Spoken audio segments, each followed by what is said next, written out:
அதுக்கெல்லாம் ரோஸ் அடிச்சிட முடியாது. மெட்ராஸ்ல இருக்கிற பாக்ஸிங் பரம்பரையிலே ரோஸுக்கு இருக்கிற கால் பரம்பரை ஏமாட்டே கிடையாது. ஸ்டைலா டான்ஸ் ஆடுற போலே இருக்கும். அதனாலதான் அவன் பேரு டான்சிங் ரோஸ். அந்த அளவுக்கு பெரிய வித்தகாரம் பாவன்.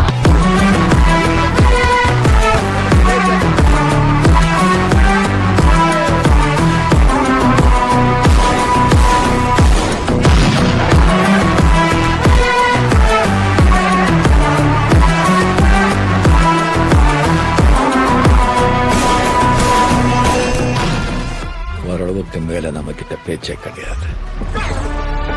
வீச்சுதான்.